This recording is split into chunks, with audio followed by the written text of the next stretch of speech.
Today we discuss on Riftigraha.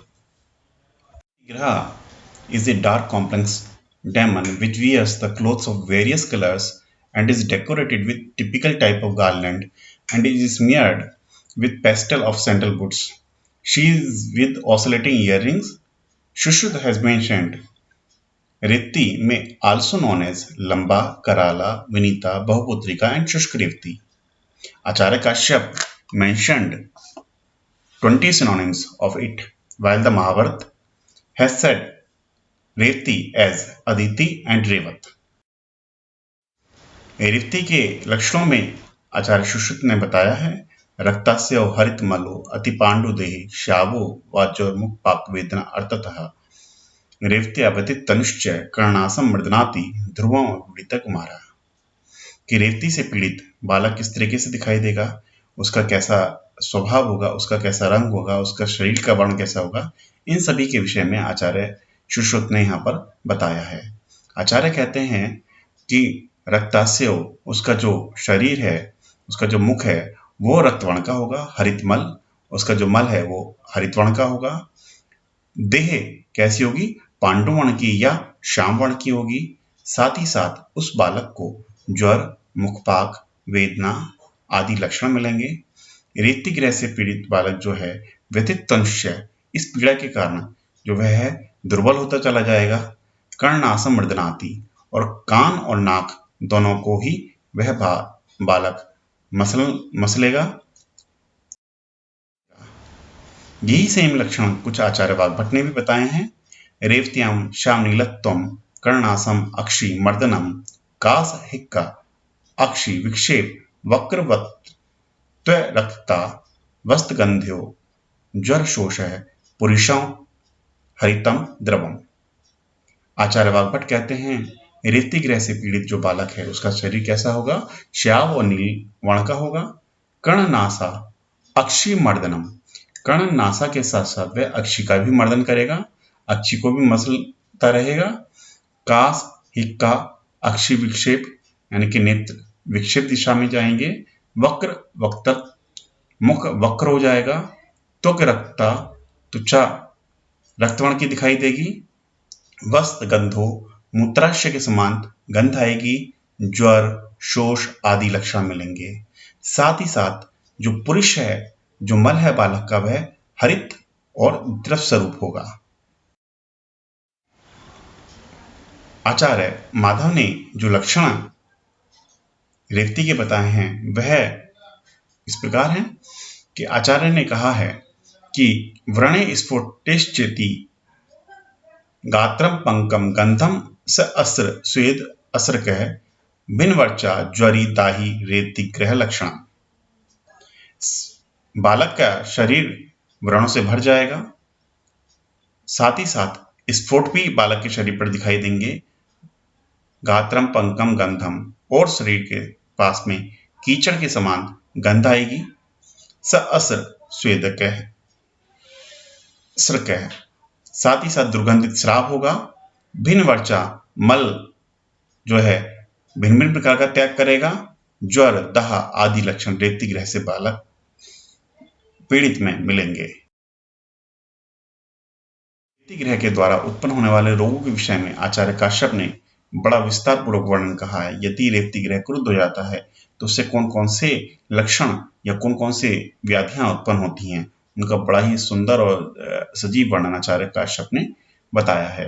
ज्वर अतिसारो वैसर्प पीड़न इंद्रिय दूषणम आहना शूल अरुचि श्वास कास्त्रट निद्रानाशो अतिनिद्रा च मुखपाको व्रणोद्भव एकांग का पक्षवद क्षीरासक विसूचि का हिक्का मूर्छो मदो मोहो रोदनम स्तव नेत्रता स्वर्ण वर्ण अग्नि बेश्च पांडुत्तम कामला अरति क्षीर दूषो नाशो च श्रो रुग हृद उपद्रवः नासा अक्षि कर्णोगाश्च त्रास कुंचन रोदनम ये च अन्य च एव विविधा ये रोग नानुकीर्तिता रेती रोष शंभूता भूयिष्टम ते उद्धारता।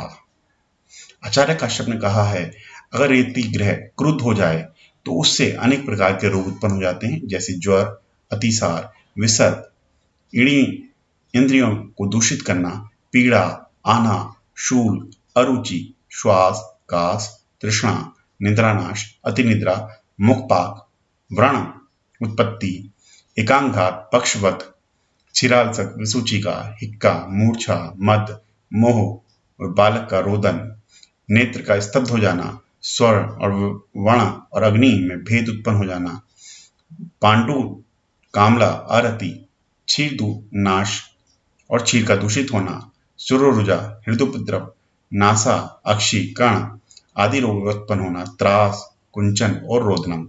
ये कुछ रोग जो हैं आचार्य काश्यप ने रेती ग्रह से के रूषित होने पर बताए हैं। काश्यप ने इंद्रिय स्थान के अंदर रेती ग्रह के अरिष्ट लक्षण के विषय में बताया है कि समुद्रादिषु तोयेषु निमग्ने रेप्ति भयम्। स्वप्न में यदि बालक समुद्र आदि में अथवा अन्य जलों में डूबे तो रेप्ति का भय समझना चाहिए, ऐसा आचार्य काश्यप ने कहा है। समस्त लक्षणों को देखते हुए हम जब इस ग्रह को आज के परिप्रेक्ष्य में देखते हैं कि यह ग्रह किस प्रकार से आज के परिप्रेक्ष्य में अपने लक्षणों को दर्शाता है या क्या लक्षण जो हैं वो उसको परिभाषित करते हैं, तो हम देखते हैं कि यह ग्रह अधिकांशतः डायरिया और anaemia and vitamin B12 deficiency के समकक्ष देखने के लिए मिलता है। The mouth becomes red which is absent in all these three diseases. Loose stools are greenish which is present in all these three diseases. The acute features such as fever, stomatitis, pain, discoloration is also present in all these three diseases. Child usually rub the eyes, ears and nose. It is usually not present in all the three diseases such as diarrhea, anemia and vitamin B12 deficiency. Become emaciated and face appears emaciated. It is also cannot be present in all the three diseases. On this basis, we can conclude that the Revti Grah in today's perspectives can be correlated with vitamin B complex deficiency. According to Ayurveda, the treatment is as परिषेक, अश्वगंधा, काकड़सरंगी, सारिवा, पुनर्नवा एवं विदारी के क्वाथ से परिषेक कराएं, कुष्ठ एवं राल के क्वाथ से सिद्ध तेल द्वारा अभ्यंग करें, सर्वगंधोदक औषध में कुल्थ एवं संचूर्ण मिलाकर लेप करवाएं, काकुल्यादि गण से सिद्ध घृत का पान करवाएं, यव, जटामांसी, घृत एवं विष्ठा से धूपन कराने के लिए कहा गया है। महानीम एवं चित्रक त्वक को धात्री एवं शिशु को धारण कराने के लिए भी बताया गया है। तो ये कुछ स्पेसिफिक पॉइंट्स हैं जो मैंने यहाँ पर मेंशन किए हैं। Pernicious anemia. It is a classical example of macroblastic anemia. This is autoimmune disease characterized by gastric mucosal atrophy with loss of parietal cells that lead deficiency of intrinsic factors. The predisposing factors are age, 9 months to the 5 year of age, in which the pernicious anemia is occur. Females are more affected as compared to the male, and the more common in white as compared to the black.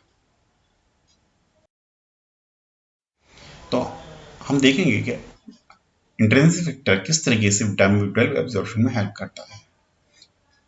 तो fundus of the stomach contains the chief and parietal cells which secrete intrinsic factors HCl and pepsins. Out of these three, the intrinsic factor is very responsible factors which combines with the vitamin B12, and along with that it reaches to the intestine and intestinal brush border. There, vitamin B12 is absorbed and unite with the transcobalamin, and thus vitamin B12 absorption occurs. The pathogenesis of pernicious anemia is autoimmune gastritis, which cause the destruction of chief and parietal cells, which cause reduction in intrinsic factors and HCl and pepsin that lead to the malabsorption of vitamin B12, that lead ineffective erythropoiesis, which increased unconjugated bilirubin in the body and deposition of hemosidrin, liver, spleen and kidney. इन तीनों स्थान पर वह हेमोसिड्रिन को deposit कर देगा।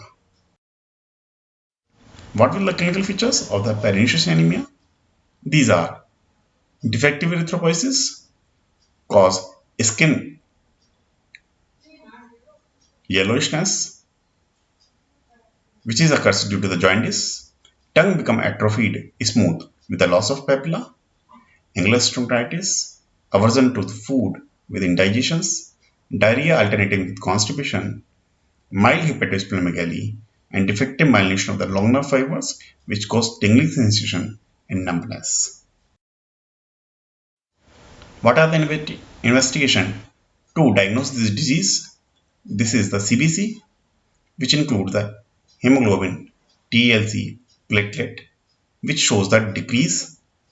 Bone marrow evolution shows the megakaryocyte decrease with basophilic agranulocytoplasm. Serological examination of vitamin B12 shows the decrease in folate is normal while the serum bilirubin level is increased.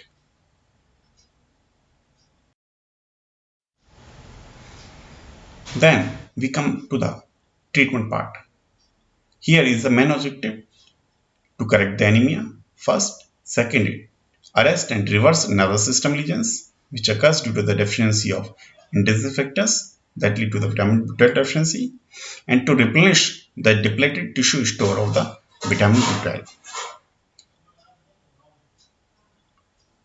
Then the first and the foremost thing is hydroxycobalamin 1000 microgram intramuscular in 5 doses with maintenance of half dose on the second and third day. Reverse of the symptoms occurs very soon, except sensory neuropathy, which takes 6 to 12 months to recover.